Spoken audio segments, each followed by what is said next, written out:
No questions, seems. So if I may, then I would like to ask the question to the panelists. We could start with Jan Ziedic. Armands talked about Hugo, and you talked about the language resources. So what are the next steps for Hugo?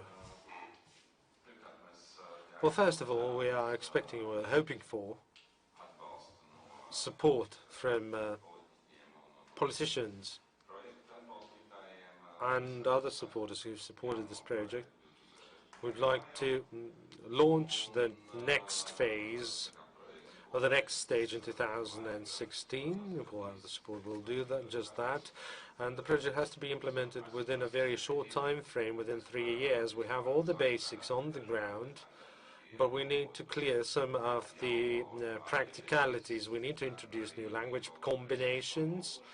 We need to also continue compiling language resources, and we also need to continue strengthening the cooperation with public institutions, and we need to improve the data collection from the public institutions. As we heard today, some of the data that is held by the public institutions is very important or essential to our resources and to our system. So these are the things that we'll focus on.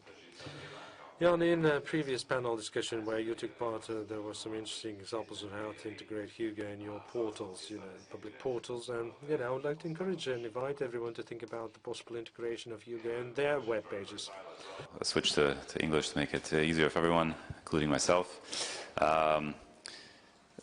Saila, you've heard a lot about the Hugo LV as an interesting case study. What has the Commission learned? I mean, this is a great example of machine translation being used by a public sector to facilitate multilingual communication. It's a great example of machine translation being integrated into e-services to expand access to information. How does the Commission, how have you seen this as a case study, and what has the Commission learned from this, and how has this helped in considering or thinking about the expansion of the CEF.AT infrastructure? As you said, it's an excellent sort of best practice to be shown to others as an example what can be done on the national level.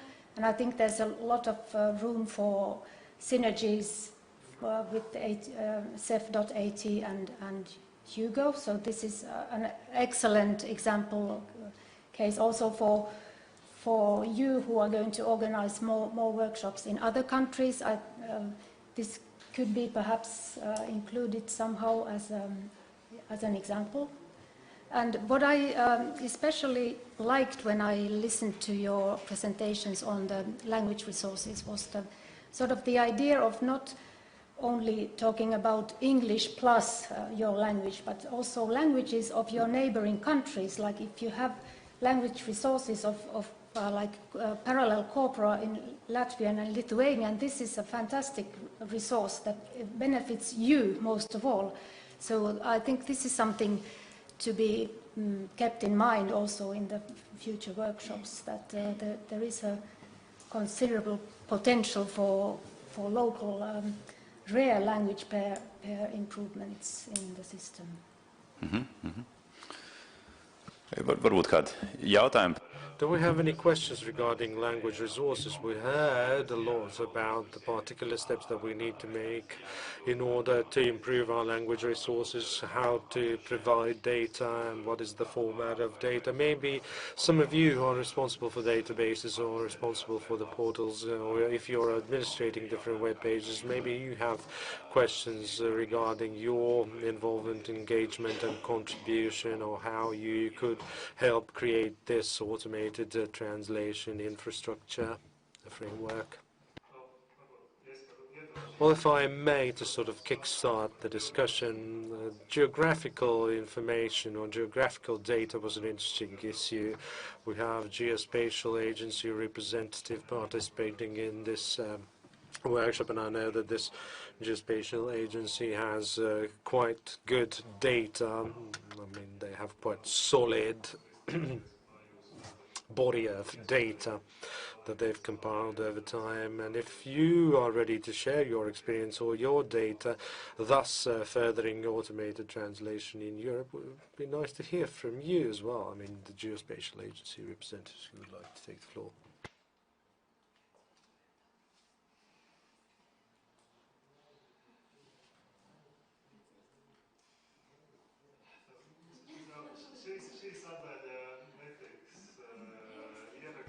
This, by the way, discussion is not being recorded, so it will not be posted online, so you feel free to speak from your heart and mind. This is indeed, yes, an open discussion, a Q&A session where you can ask your questions. You know, this is a new initiative that has been recently launched or presented. It's only the third workshop of a kind organized in one of the member states. So we have a lot of questions, and you must have a lot of questions as well. So this is a very good opportunity to ask questions. What should I do with my resources and data, and how to, you know, provide them, and what practical steps should I take, and so on and so forth. We also heard about language resources, you know, that are available out there. Does anyone have any ideas? I mean, is anyone left out of this sort of system? Should anyone else be approached in the process of gathering those language resources? Anyone who's not present here? Well, I came to a conclusion that, you know, we are responsible for the outcome or for the end product, the translation and its quality. So we heard it throughout the discussion that we should use all the available resources or sources or options in order to produce a quality translation. And sometimes, you know, when we see a translation, a good translation, we basically reuse it further. And nevertheless, you know, if it's a faulty one, then we should avoid it being copied, because quite often we hear that the terms have been used wrongly, and that there are misinterpretations and mistranslations and so on and so forth. So how to avoid this copying of low-quality data? Yeah, a very good question. Can we make use of low-quality data, of mistranslations and so on and so forth? Can it be used in any way? Can it benefit? Yeah, well, that's a very good comment, by the way. We must be aware of the fact that machine translation is a new tool. It does not have similar tools. It never had. I mean, this is something absolutely new. We know what translators can do. They can produce very good translations. Sometimes, of course, they can also produce bad translations. But we must be aware of the fact that technologies are far behind human capabilities. Those statistical methods, they have great advantages. They are able to, you know, learn things, but, you know, their learning abilities sort of is limited. No matter how much they learn from those texts, they will never able to sort of crunch the essence of those texts. They'll never be able to understand you know, some undercurrents, read between the lines. And there are cases when, you know, machine translation, however, is much more efficient than a human translation. If you're dealing with a big text, large volumes of information, or if it's too expensive, if the time for translation is short, and so on and so forth. So in public sector, in the commercial, and the business circles, people are constantly looking for better applications of machine translation tools. It's important to make sure that if this data is published, if data is provided to the users of e-services, you must have a very clear notice that, you know, you need to attach a notice so that it's a machine translation that cannot be fully trusted. So that such notice or a remark, you can't just, you know, publish anything, because you can't fully rely on machine translation, because there may be errors in machine translation. But when they do notice, the user can then decide to what extent to trust the machine translation. on how to use the machine translation. Because those machine translations are very good for you to select, texts, for you to be able to understand what you need out of a bulk of texts or documents, but it's no good for sort of legal purposes when you need to analyze, laws and understand how provisions sort of relate to each other. I think it's very good for the names of institutions, because we have different variations of the names of institutions, and sometimes, translators tend to call them differently. Those official names could be very efficiently translated by machine translation. Those that are approved, for example, biodiversity, there are several, say, translations for that. So there's biodiversity, as well as, other options as well, and imprecise translations as well provided. Those parallel translations should be eliminated in some cases where there is only one sort of proper correct translation that might greatly benefit the translators who translated, for example, the texts of the European Court of Human Rights and so on and so forth.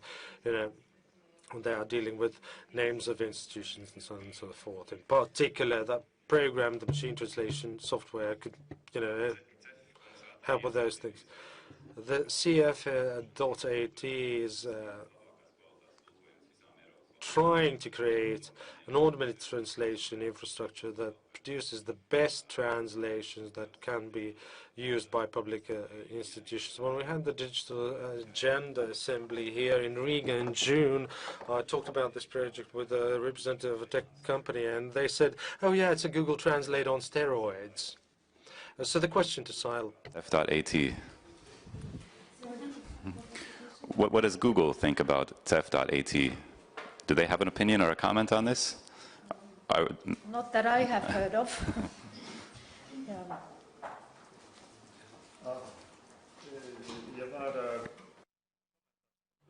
Well, if I may, I'd like to comment regarding, the opinion of Google. It's nice that the European Commission and services understand the role and the importance of languages. I should say that Google was ahead of us in this regard. They understood the importance or the value of languages several years earlier, and they went to the European services and they got the hold of some valuable data that helped them improve their machine translation tool. The European Patent Office, which is not the EU sort of a service, but it's a European agency or institution, they gave Google their patent texts in different languages, which helped immensely Google to improve their machine translation or automated translation system. And that's one example how you can improve the quality of your machine translations. And that sort of led the EU to think about the better use of its own resources.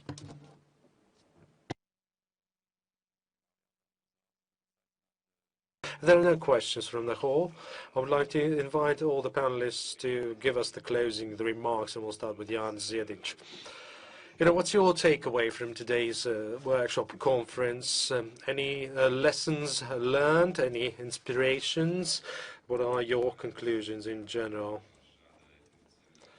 Well, when you go to any language technology seminar or workshop, you learn a lot of new things. And as Armands mentioned, Culture Information Center, Systems Center, was mainly, involved. Its core business was digitalization of cultural heritage and digitalization in general, whereas machine translation is something absolutely novel to us. It's absolutely new to us. And this workshop helped me greatly to understand better who are the stakeholders here in Latvia as well as in Europe, and how we could cooperate better in future.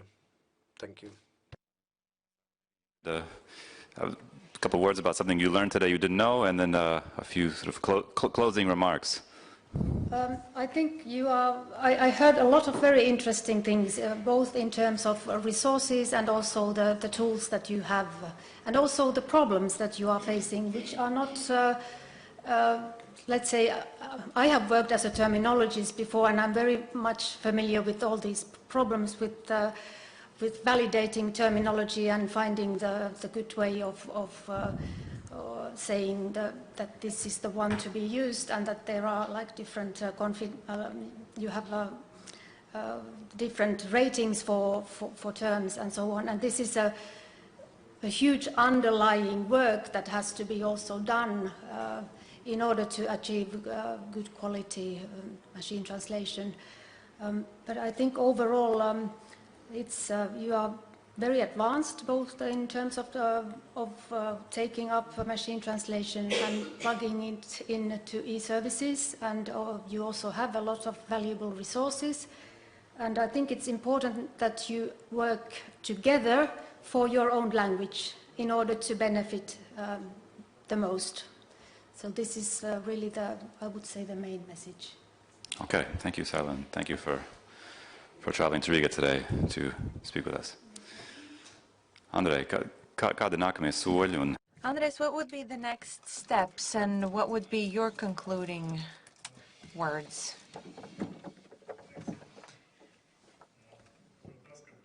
I think there is a contemplative silence in the auditorium here, and that might speak volumes for the fact that this area, this field, is quite complicated and the challenge is quite big. So we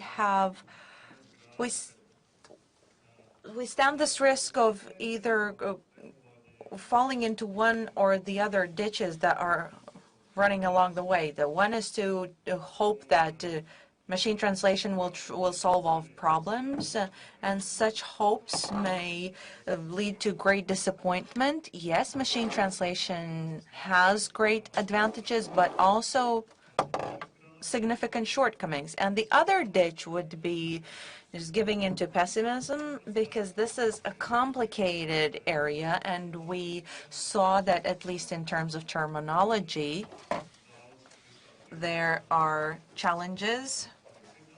And there are challenges also in other areas, data, corpora, and so on. So solving these challenges at the EU level is an even bigger challenge. However, we should not be afraid of them. It is very important to set ambitious goals, and implementation or achievement of goals begins with cooperation, engagement, listening to each other, identifying best practice, and so on. And I am confident that through such cooperation at the Latvian level, at the European level, we can achieve outstanding results. Maybe it won't come as quickly and easily as we would like the results to come, but this is a necessary work that we need to carry out. And finally, I would like to thank our cooperation partners who engage in organizing this event, the representation of the European Commission, particularly Andrejs and Uldis Priede. Also colleagues from the ELRC consortium, as well as representatives who were here, the European Commission, Saila, Rinne, for coming to this seminar and for telling us many interesting centers. And I would also like to thank Culture Information Center, Armands, Magone, and Jānis Ziediņš. And certainly we thank you all for your participation, for your interest. And I hope and look forward for successful cooperation in the future. Thank you. Jā, paldies jums visiem. Thank you all. Thank you all. If you have any questions, then you are welcome to visit the consortium website. And the contact point in Latvia for ELRC is the Culture Information Center, as well as you can contact Tilde. But for now, thank you and goodbye.